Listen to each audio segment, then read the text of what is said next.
What's going on, everybody? Welcome back to another episode of the Pack a Day podcast. I'm your host, Andy Herman. You can follow me on Twitter at Andy Herman NFL. My one and only special guest, you know her well, the one and only Perri Goldstein. You can follow her on Twitter at Perri_Goldstein. Perri, slow news day. Not much to go over today, but we're going to try to figure out some sort of topic that we can discuss. I know. Before the show, I was like, what are we going to talk about? Off-season's so boring. Just kidding. Obviously, today was crazy. Today is a good day to talk Packers, regardless of what side that you're on. This is a crazy conversation, obviously, that involves Aaron Rodgers, the New York Jets. And it started innocently enough on, I guess, Monday night, late Monday night, with Trey Wingo, of all people, basically tweeting out that the Packers and the Jets had conversations during the day, which was pretty noteworthy and news breaking in and of itself. That meant that the Packers were open to there being conversations, because otherwise it would be tampering, since Aaron Rodgers is, of course, under contract with the Packers, and the Jets can't just talk to him on their free will without the Packers intervening. So Packers clearly give permission to the Jets. Jets and Aaron Rodgers have those initial conversations. That early on Tuesday, confirmed by The Athletic, the NFL Network, ESPN, etc. Everyone's sort of able to verify the reports. Then ESPN and Rob Demovsky basically say that not only are there conversations, but now we've got the full Jets contingent that's going to fly out and meet with Aaron Rodgers. We eventually learned that that's going to include Woody Johnson, Joe Douglas, Robert Saleh, of course, Nathaniel Hackett, amongst others, possibly. We then get the news that was happening almost immediately. They've flown out to California. They have met with Aaron Rodgers as of recording this right now. And this seems to be like happening at warp speed. So who knows what could happen at any given moment. But as of right now, that's sort of where things lie. And Mike Garafolo of NFL Network did basically say that this, as of right now, seems like it's part of a process, not that anything is imminent. But Perri Goldstein, your immediate takeaways from this entire crazy day of news. So, this is so much. First, I did read that Woody Johnson's private jet is scheduled to leave LAX at 10 p.m. Pacific time. So we're recording this at 9:15 Eastern, which means they have a few hours left in California. So maybe we'll be getting overnight or very early morning news out of this, or maybe we'll get nothing. You never know. My initial thought has been like, there's been so much speculation.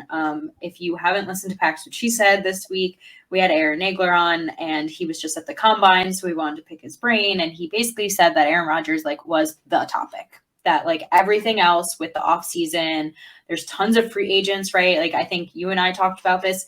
OBJ's a free agent. Nobody's talking about it. There's just no one is talking about anything except where Aaron Rodgers is going.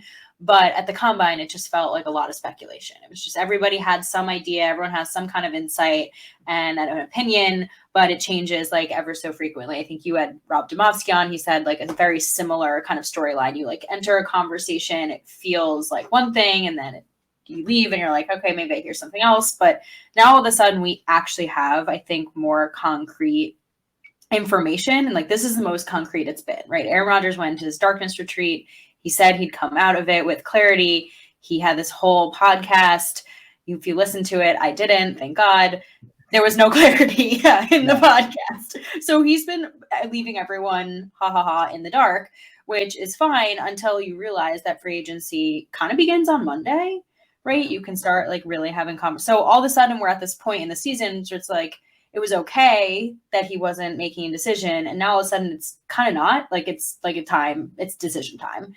And you and I have talked about this. Everyone's talked about kind of where both sides, Packers front office and Aaron Rodgers, stand. And I think we've come to the conclusion that it's very the ball's in Rodgers' court, right? This needs to be, everyone I think involved wants this to be an amicable divorce. Don't believe in those, but everyone wants this to be an amicable divorce. And it's kind of up to him to say, here's this mutual parting of ways. The Packers are going to move on. I still want to play. But you just never know with 12, right? You never know. And he's just always, I think, pulls out some surprises. So again, today feels like there's some concrete information.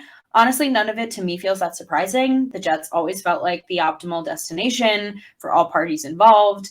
Aaron Rodgers' current girlfriend lives in New York, right? So does his co-owner of the Bucks, Wes, her dad. You know, big market, a roster pretty much ready to go, that all they need is a quarterback, really young talent. Obviously, they hired Nathaniel Hackett, presumably for this reason. So it just feels very set up, but it's just still, to me, even though this is exactly kind of what everyone thought would happen, not that anything has happened yet, right? It still feels wild that it's actually happening. It just feels like time is a flat circle. We watched one Hall of Fame quarterback go to the Jets right after this really weird parting. Now we're watching a second one do it again. And like, even though I'm in the camp of, I think it's time, right, for the Packers to move on. I think for the franchise, it makes the most sense. Now that it's really happening, it feels really weird, the prospect of watching Rodgers play for a different team. Yeah. Personally, it's kind of nice if he comes to my city. Obviously, I'm not a Jets fan, but like I have a family member who works for the Jets organization. He would live in New York. I feel like I would still get like a little bit of a piece of him. Like I could very easily root for Rodgers in New York.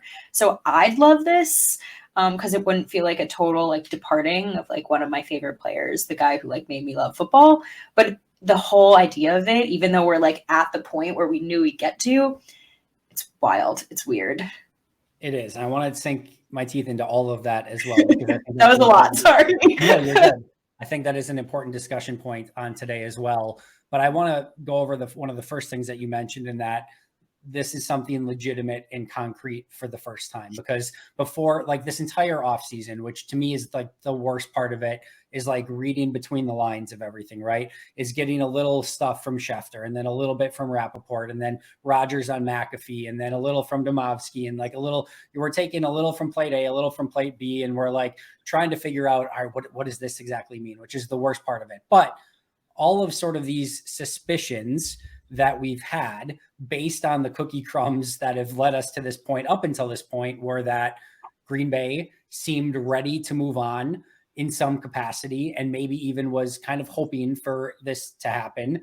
And we sort of get some confirmation in that, because if they were all in on Aaron coming back and not okay with him going elsewhere, they wouldn't give the Jets permission to talk to Aaron Rodgers, right? So we get some confirmation on that.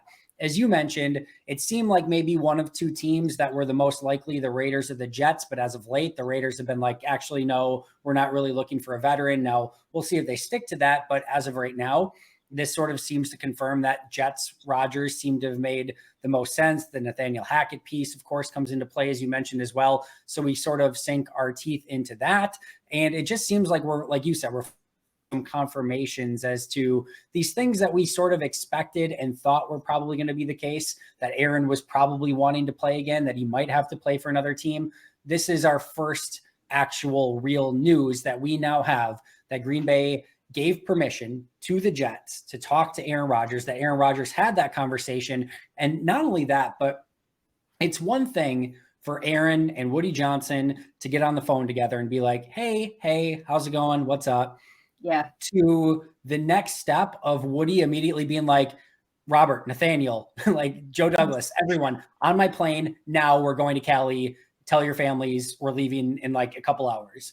Like there's a big jump to, because if Aaron's like, like whatever, I'm not really sure I want to do this, I'm going to need more time, or I'm actually leaning towards like whatever, like maybe you don't go that route. Maybe the Jets are just like, based on those initial conversations, this probably isn't the right route, or Green Bay is going to want too much in return, or any of that. If they get any inkling that the comp is too high, or that Rodgers isn't bought into any, like it's done. It's probably dead on arrival, right? But instead, they're immediately sending people off to meet with Aaron. To me, that is a fairly significant piece of this, that while it might still be part of the process, it is a big step in the process.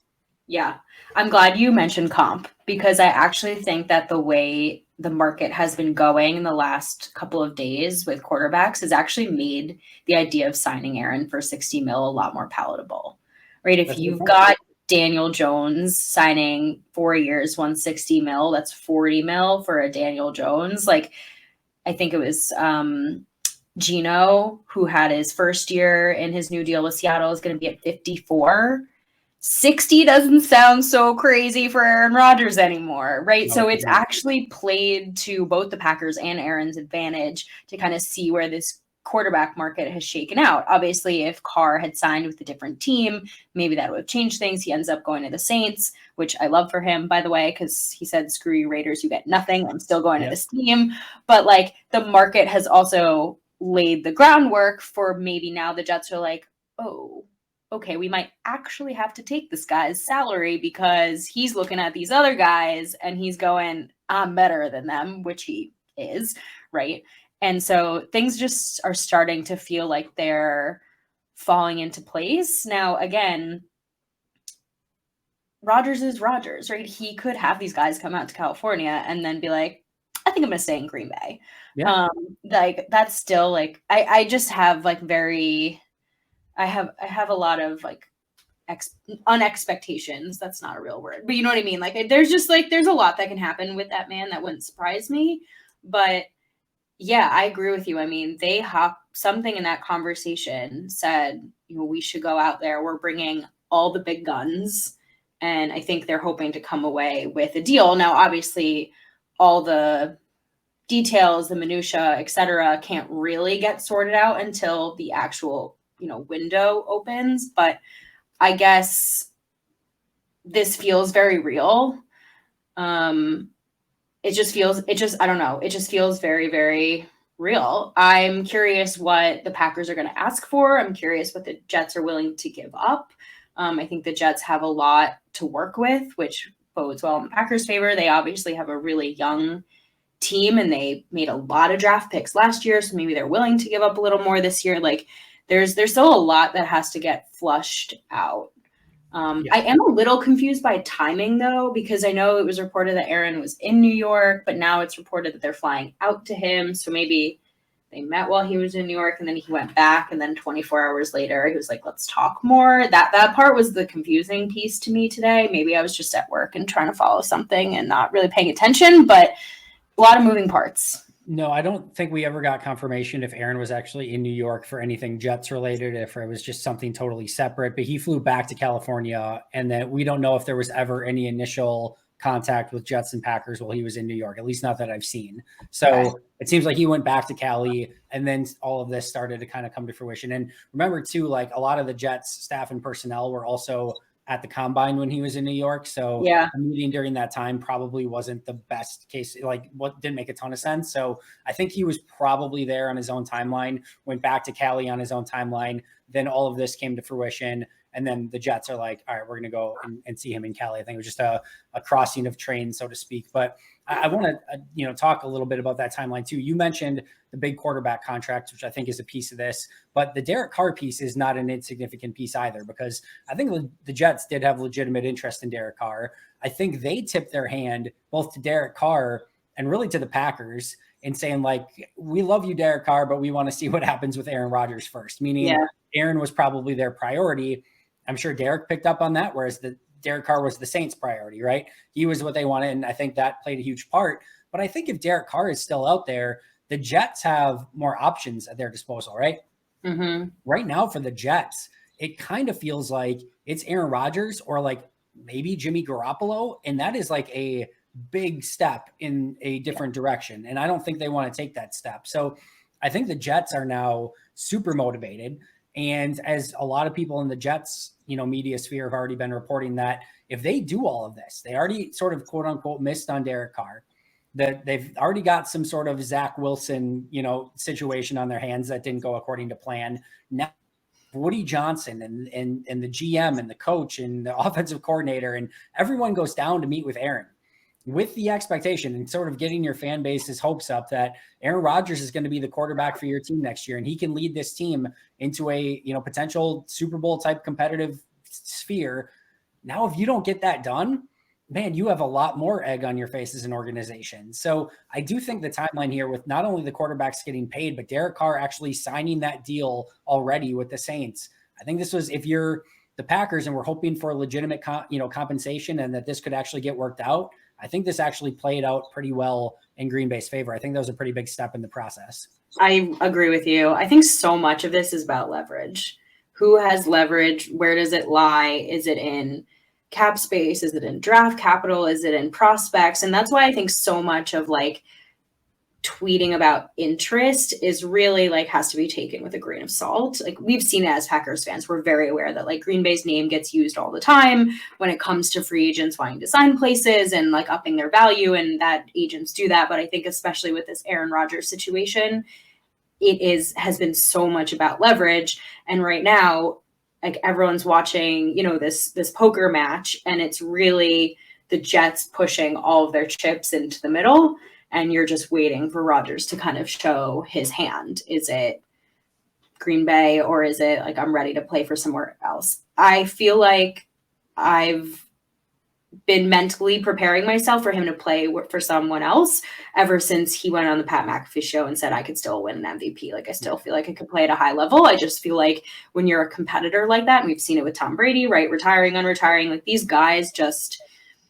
they want to go out on top as much as they can, and they're competitors, right? And I feel so strongly, and I felt this way since the season ended. There's no way Aaron Rodgers was going to end his career on the season that he just had. Like, there's just simply no way, from an ego standpoint, just from like a personal, like mental standpoint. Like he wants, I'm sure, a good season at the very least. Like at baseline, I want to at least be like a top 5 QB in the league. If I don't make another Super Bowl ever again, if I don't win MVP, et cetera, I at least want to go out feeling like I played up to my standards, which he didn't in Green Bay this year. And I don't know if Green Bay is the right place for him to play up to his standards any longer. It's unfortunately not. Like, as a fan, do I wish he would end his career and ride off into the sunset as a Packer forever? Yeah, obviously, like no fan would say otherwise. It's just like not reality anymore, especially as these guys are playing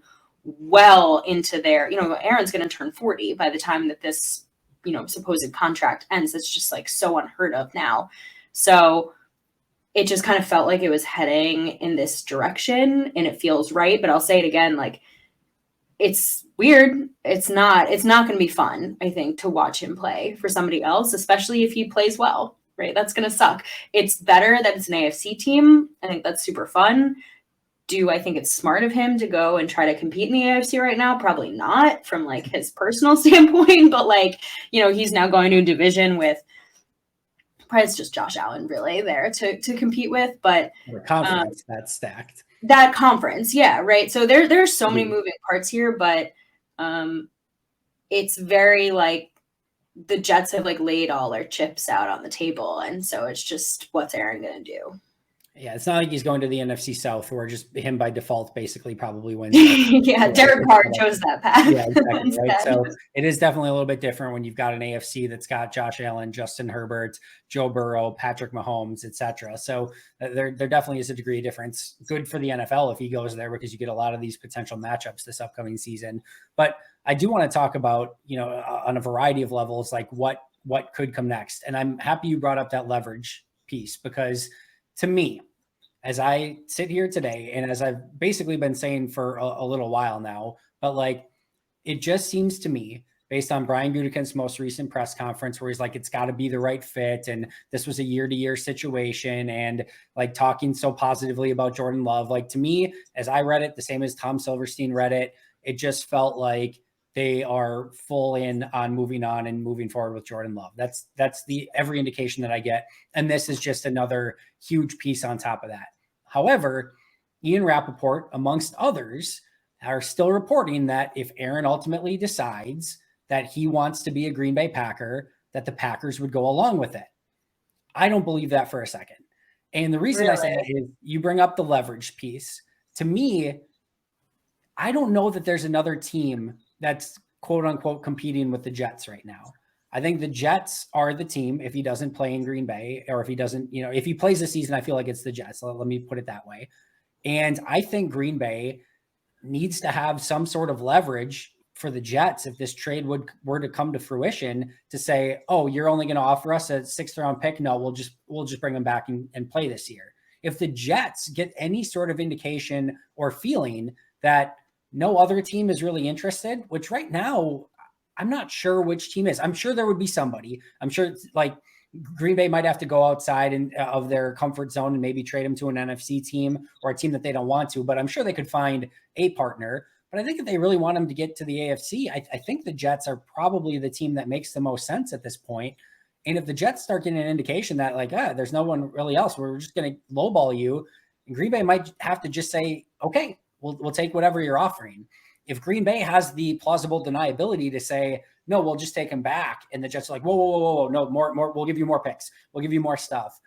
To me, this is a bargaining thing by Green Bay. I can't imagine at this point. I know Peter Bukowski used the term, the toothpaste is out of the tube. You're not getting it back in. It does feel like it would feel very, very strange at this point after meeting with the Jets if Aaron's just like, I'm going to play for Green Bay, and Green Bay's like, okay, come back, you. And like all of a sudden they just play together next year, and Jordan has to sit out another season. Like that just feels so far-fetched to me. But I want to hear your take on it of like, do you feel at this point, as we sit here right now recording this on Tuesday night, is there a scenario where you think Aaron could be quarterback of the Packers again, ever, really? Like a very slim chance at this point. I agree with you. The Packers have played their cards really close to the vest, and I think that's been smart of them to do that. A lot of front office coach speak up there. I think, again, part of it is placating. A lot of it is we've kind of looked like the bad guy in this situation a lot of the times, and we just simply do not want to look like that anymore, and that's totally fair. Yeah. I think a lot of it, quite honestly, besides like all the scheming piece of this, is like respect, right? Like, of course we take Aaron Rodgers back, right? Like, who would say no to that? But I agree, so much of it is probably what you mentioned. The toothpaste out of the tube thing is funny. If you want to continue with the divorce analogies, like it'd be like, having someone move into the guest bedroom and then like for like a month, and then they're like, no, maybe we give this another go, and then like move back into the master, and it's like, that's wrong. That feels off. It's weird. So it would, to me, if he came back, it would just be setting this franchise back. You talk about like wanting to move forward, wanting to progress with the league, wanting to get younger. Like, what's everybody's goal? Everybody's goal is winning a Super Bowl, right? And there's a lot of different recipes to get there. And I think the Packers have tried a recipe for a lot of years now, and it hasn't worked. And unfortunately, like they're just going to have to change up some ingredients. And bringing Rodgers back just feels like trying to get like the last of stale milk. I'm trying to go with this analogy, but like, you know what I mean? It's just like, yeah, I totally get it. It would be, I don't know how healthy of an environment it would be. It would feel like, we both just settled for each other, and this situation is not going to get either of us what our goals are, which is to win, to potentially win, accolades, if you will, but to really get to the big game. And do I think that Aaron has the talent? Like, sure, of course I do. I felt that way for the last few seasons. It just hasn't worked out. And we say this all the time with lots of players, like maybe just a fresh start is what everybody needs. And I think a fresh start is what everybody needs. I totally agree, especially at this point, right? Like, as much as I have been on the train of like, it's time to take the next step in a different direction, and I've been very adamantly on that. If at the beginning of the offseason, both sides were 100% committed towards each other, and Aaron's like, you know what? There's some things I could have done different last year. I'm coming to OTAs and mini camp. I'm all in. I want to lead this team to a Super Bowl. I'm going to make sure that myself and Christian and Romeo and Samore are on the same page. Like, I'm all in. And the Packers are like, awesome. We're all in with you. We're going to do this thing. We are going to win it. We're going to do everything we can to win a Super Bowl in 2023, 2024. If that was the conversation from day one from both sides, all right, as much as I think it's probably still in your best interest to not do that, I totally get it and understand it, and think it might even, you have a puncher's chance at making it work, right? But if now all of a sudden you fall into this where Green Bay's like, oh, it's got to be the right fit, and we just want to see what Aaron wants to do. Yeah, go have that conversation with the Jets, and Rodgers talks to the Jets, and then all of a sudden, like, it just ends up falling back where both are just like, all right, we're just going to do this again for another year. That is like the worst case scenario to me. Yeah. Like, you weren't committed to it. It just happened, and you're probably just going through the motions for one more year. Yeah, I mean, Groot very publicly also said basically that he hasn't spoken to Rodgers. So that was like probably the most telling thing for me when he was like, well, yeah, I mean, we'd love to have those conversations if he wants to. And it's like, oh, you haven't spoken. Yeah. So Which this they is had like, at this point last year. They had those yeah. conversations at And this point last like to me, I was like, all right, Rogers is back on the dating apps. Like he's ghosting and he's like gonna go shop around now. It just sometimes the simple answer is the right answer. And I think like the simple answer in this situation is probably what's going to happen and probably what should happen. It doesn't mean it's not like a tough pill to swallow for sure. Will Aaron Rodgers like hopefully come back and, you know, sign that 1-day contract and retire year. Packer? Yeah, 100%. Like, is he forever going to be a Green Bay Packer? He could play, then I think he could play a number of years. He could win a Super Bowl like Tom Brady did in his new team. He'd still be a Green Bay Packer. You know what I mean? You think about Tom Brady, you're like, he's New England Patriot, like that. Right. So there's a lot of like legacy stuff in this that I'm sure Rodgers is thinking about, but if he wants to continue playing, like this is kind of the hand that he was dealt. And I'm honestly pretty proud of the Packers. Like they've been pretty placating to him for a number of years now, just trying to eke out any last chance. And I think to their credit, they're finally like, look, we have a franchise to think about. And unfortunately, this is what's best for the franchise. And while we're publicly not going to be assholes about it, like we're pretty clear about like where we stand now. So let's not make this ugly and let's make everybody happy. And like, we're going to send you wherever you want, et cetera, et cetera. But like, we're done and we're moving on. If we really want to go all divorced analogy, they're now thinking about the kids. It's the kids that are important. It's not us anymore. That's important. We got to think about the kids. It's yeah. That's the stage we're at. Exactly. All right. So you sort of mentioned this earlier, but do you think there's any chance that Rodgers still retires? Yeah, maybe. I think it's more likely that he retires than he comes back to Green Bay. I agree. I like it. There could easily see, I could see a piece of this where Aaron has discussions with the Jets and it gets to a certain point and then he just sits back and is like, I never envisioned myself wearing any other color, any other helmet, playing any other place.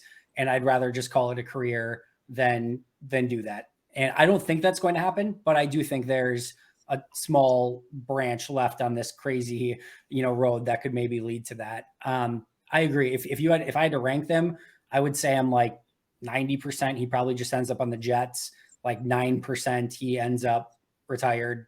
Maybe like 1% for something else, including maybe with the Packers or whatever. But that's probably where I'd be at right now. Maybe 8% retire, 1% other team, 1% Packers, something like that. But that's how I feel too. That's yeah. how I feel. Yeah. All right. So then let's walk this out. So let's say we're both on the same wavelength that Jets seems to make the most sense and probably is what happens moving forward. What's the next step in that process? To me, it is they have these discussions in Cali, and then Rodgers ultimately makes his determination of if he wants to play for the Jets or not, which I think he ultimately decides. It is weird, as you mentioned earlier, how like he had all this time in the world, and now he's got like 3 to 4 days probably to really make this decision if he wants to help both the Packers and the Jets prior to the start of free agency. Right. He needs to make that decision like by this week, end of this weekend. So like now he's a little bit under the gun in that regard, but I think he will make that decision within the next 72-ish hours. And then I think if that happens, then Green Bay and the Jets there'll probably be some sort of announcement, and the Jets and the Packers will reach agreement on some sort of terms. And then we're probably looking at Aaron Rodgers as a Jet sometime next week. Like reported and probably maybe even confirmed by the teams that the deals are like done, but like obviously can't do it until the new league year starts. Yeah, it's really crazy. I feel like it doesn't feel like that fast of a turnaround. He's obviously been thinking about this. I'm sure he's had his agent scope things out, right? Like I'm sure he did his due diligence, like what's my market? Like what are my options here? He just seems like a thorough man to like find out like who wants me. And I'm sure that the Packers have said like we've gotten calls about Aaron Rodgers always. People always picking up the phone and calling. So I'm sure the Packers also have some kind of understanding of like what this compensation package might look like. Obviously, like we said, like leverage and recent things have changed. I think they're probably feeling a little bit better about the contract they gave him because it looks like. What are your thoughts on the Packers doing a kind of like, we'll eat this amount of his contract if you take that? I've seen a lot of that like filtered around on Twitter. I do think there could be some discussion between teams of like, so here's how I see the trade compensation talks going. I think Rodgers obviously has a lot of value, and the Jets have now become very over aggressive in this entire thing where it's very clear that they want Aaron, right? So the Packers have some leverage in saying like, yeah, this is your guy. You're going to have to pony up. Meanwhile, Rodgers is on this atrocious contract. The Packers already have to take on $40.3 million in dead salary cap hit, assuming that the trade is done pre-June 1st, which it 1,000,000% would be. Nobody's waiting that long to pull the trigger on that deal. So they're going to have to eat that. The Jets can go back and say, listen, yeah, we want Aaron, but you need to get off of him. We know you want to get off of him. And, we're on like a $60 million deal here. Like if we're going to give major compensation, you need to eat part of that. And Green Bay is going to be like, we really can't. Like we can eat a little bit, like a little bit, but like any more is very, very hard for us to be able to function in 2023. So yeah. I think the Jets will at least say like, hey, if you want major compensation, you're going to have to take some of this. Green Bay is going to say we can't really. So the Jets are going to say, all right, well, the comp isn't going to be as big then. And I think that's where there's going to be a little bit of, push pull just from GMs doing their job. What I think ultimately happens is Green Bay is going to eat their 40.3 that they have to eat no matter what. I don't think they take on additional. If they do maybe 3, 4, 5 million additional, I don't think it ends up actually being that significant. And then you ultimately have to decide on what sort of revenue or like what compensation makes sense. To me, the easiest, what just seems logical from both sides, is just the Jets' first round pick. I think the Jets clearly have a legitimate want for Aaron Rodgers. And based on recent compensation we've seen for quarterbacks, I think just 1 first for the rights to that, I think just seems fair. I think because they have to take on an exorbitant contract, more than that seems probably not realistic.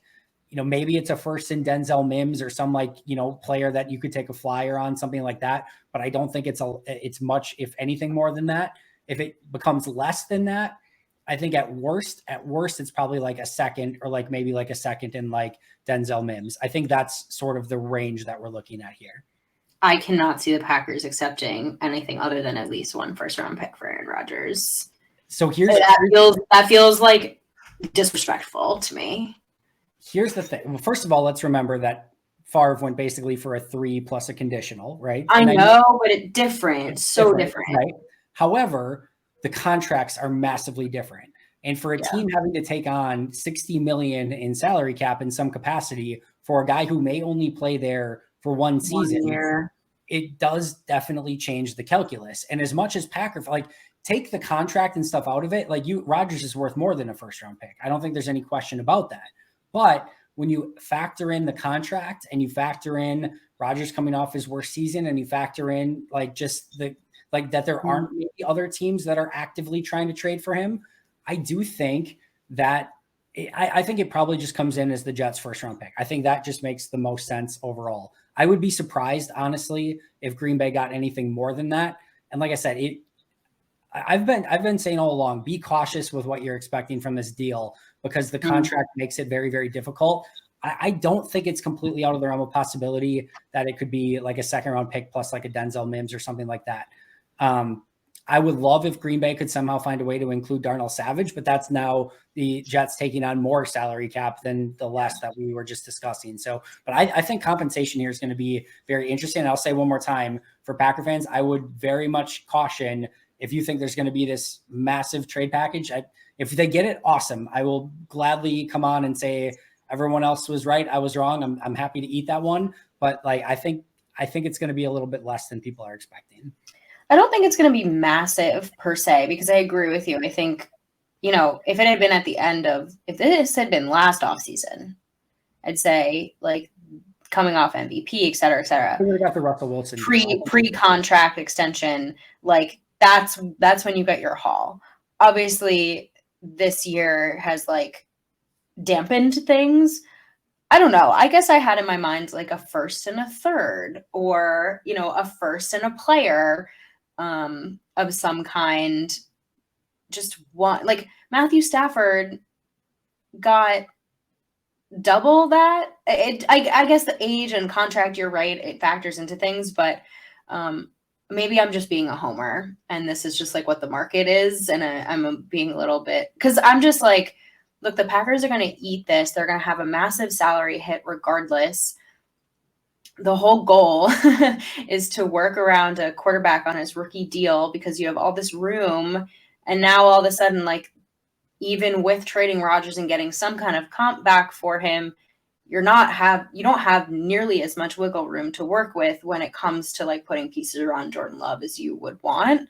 So it feels a little disappointing, I guess. I'm not that I'm not going to take like a second, now the Packers have 2 first-round picks, like they can do all these things with it. It doesn't mean that necessarily doesn't turn into future first, right? We've seen what Goot can do. Like he did that with Jair and the Saints.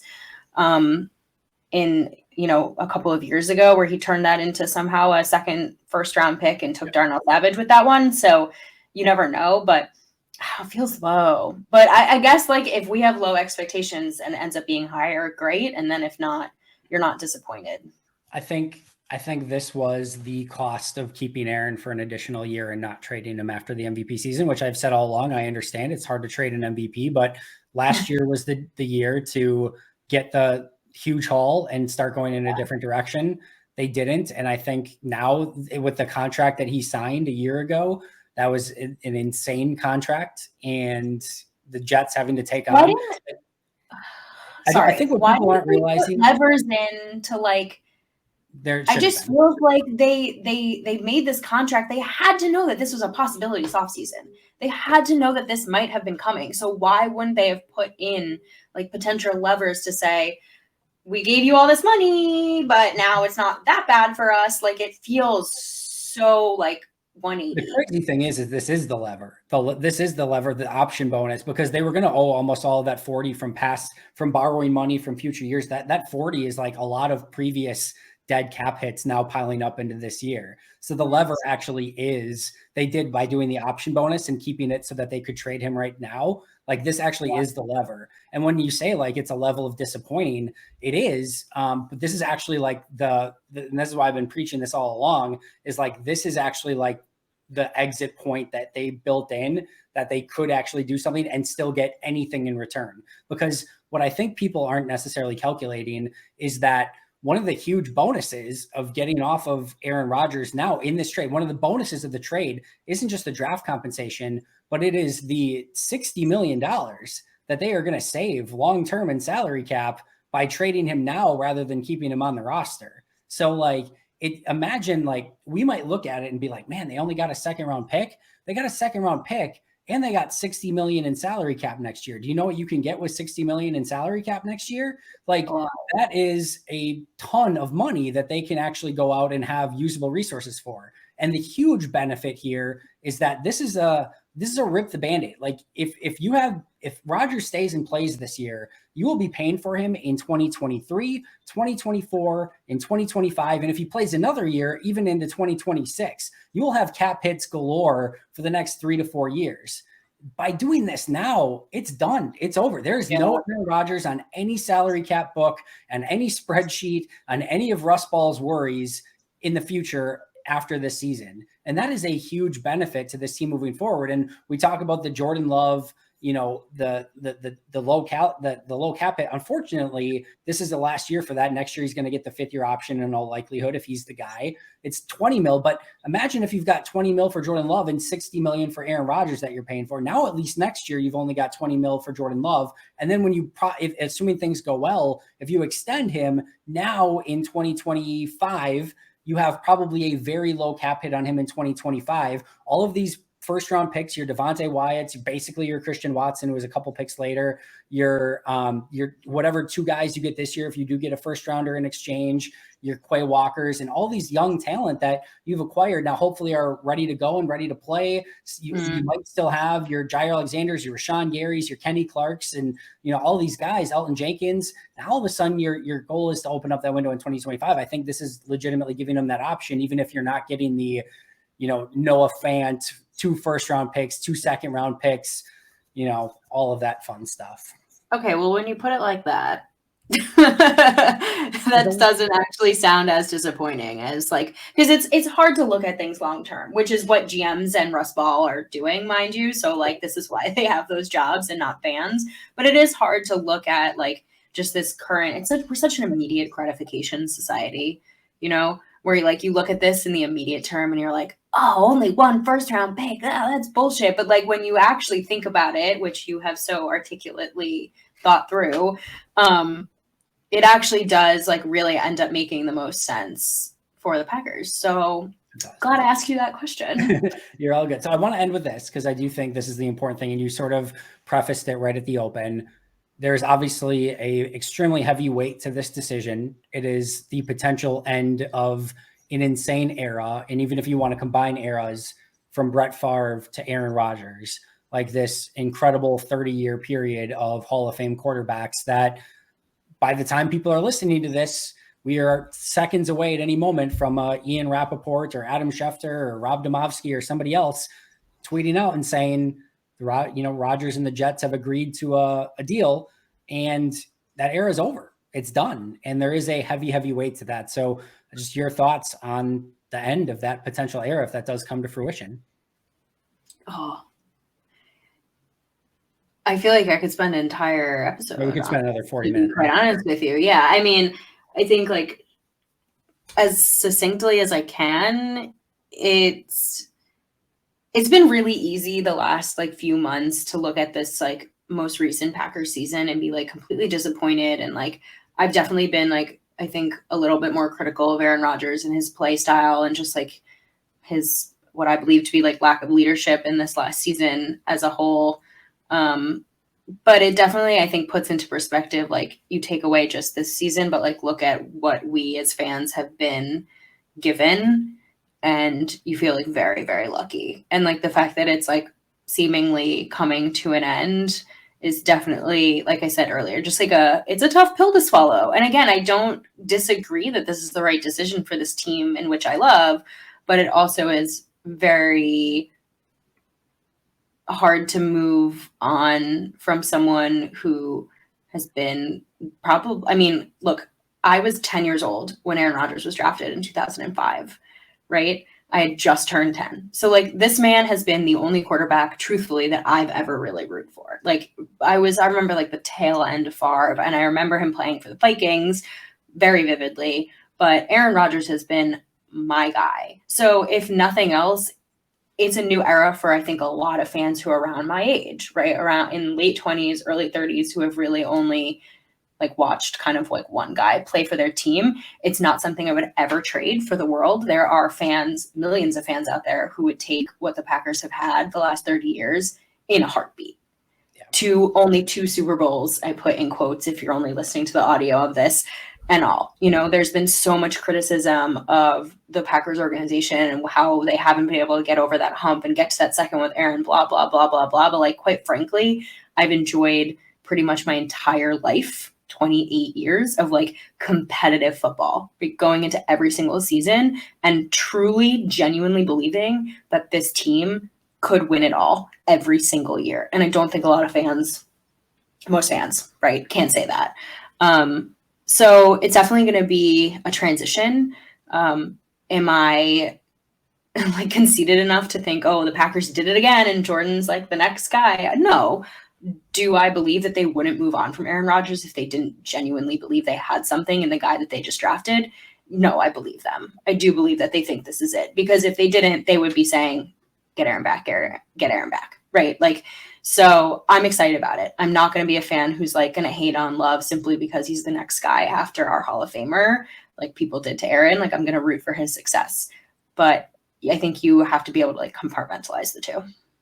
Yeah, it's very well said. It's definitely bittersweet in some capacity, right? And I remember when the whole Favre Rodgers situation went down, and there was so like if people think that this is like for those who are younger, if people think this is like polarizing, and there's like, man, Green Bay was a literal city divided. Like it was insane. Like there is like literally a civil war. Like half the fan base was the only Favre fans and saying screw the Packers, and the other half was like screw Favre, I'm only Packers, and there was no wiggle room.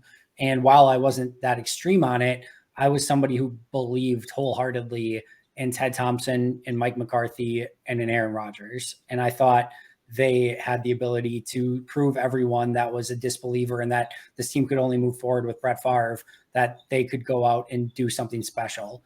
And seeing Aaron and Ted and Mike on the podium, Rodgers with the belt on him and them holding the trophy, and seeing that group, that trio up there specifically, was my favorite memory as a Packer fan, because I knew the crap that those three went through with going through that decision of trading away Brett Favre. Aaron got death threats. Like Ted Thompson got, just almost run out of town. McCarthy was, in the crosshairs as well. And for those, for those three specifically, obviously with a lot of other talent on that team as well, but for those three to be standing on that podium holding a Super Bowl trophy, like I said, there's no greater memory that I have as a fan. It's just, there's a couple at least are in the conversation, but that's one of the ones that comes to mind immediately. And so, yeah, like however long ago that was, and however right this feels in the moment to go in a different direction, it's still an extremely heavy weight, and it's a massive decision, and it is a franchise altering decision one way or the other. So yeah, there is a lot of weight to it, and I'm very interested to see how things play out from here on out, but it is an end of an era, and that's never, ever an easy thing. Yeah. And I think we knew when they picked Love, it didn't feel like, because they had picked other quarterbacks, right, in the time that Aaron has been in Green Bay. Picking Jordan, and I believe we talked about this, but I know Maggie and I have, like, that kind of felt like Goot's defining decision. It just felt like, okay, as a GM, like, this is your Ted Thompson picking Aaron Rodgers moment. There was a lot of like similarities to the situation. Obviously, times have changed and the league has changed, so there are differences in the situation, but it felt like this is Goot's as a GM. This is going to be his legacy, right? How is he going to be remembered as general manager of the Green Bay Packers? It's going to be the transition from Aaron Rodgers to presumably who he picked in the first round to take over the helm. And no matter how it turns out, like, you can't deny that that's like what's, I think, just like gonna define him. And as a fan, you kind of like put your trust in the front office and you hope that it works out well. Again, I'm not going to sit here and say Jordan Love is, number 3 in the legacy of Hall of Fame quarterbacks. That would be delusional. Do I hope that that's the case? Of course I do. But I'm not going to sit here and say, definitively that's how I view Jordan. But I would like to see the fan base, like you said, I don't want death threats. I don't want this to be like the same transition as Favre, where and it doesn't feel like that, from what I've heard, especially like from you and my dad and things like that. But this is how Goot's going to be remembered. And I feel like now we're finally going to get to see that transition come to life on the field. And it just feels like this like limbo that's happened ever since they picked him is finally like the balloon's going to be popped and the air is going to be let out. And we're just going to finally see, was this right? Let's figure it out. Let's find out if this is right now or not.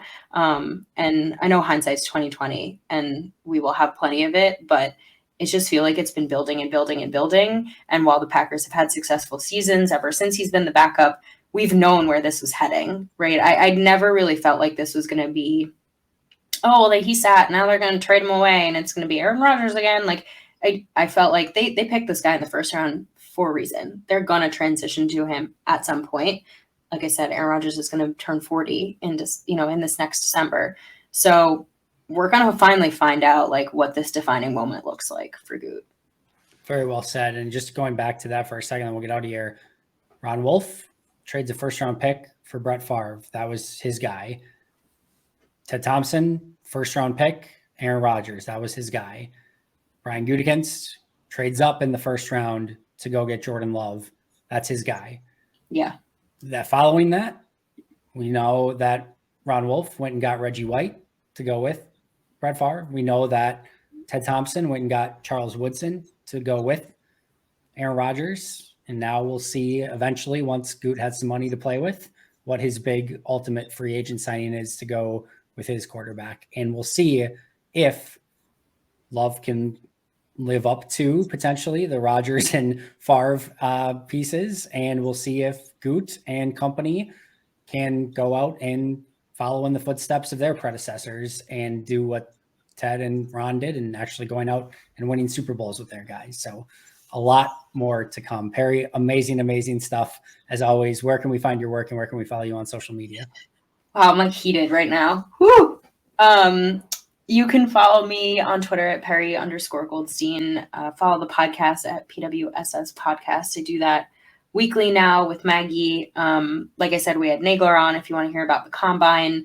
Obviously, I think Aaron Rodgers was pretty much the underlying topic of everything, but you can just follow us there and listen to our show everywhere you get your podcasts.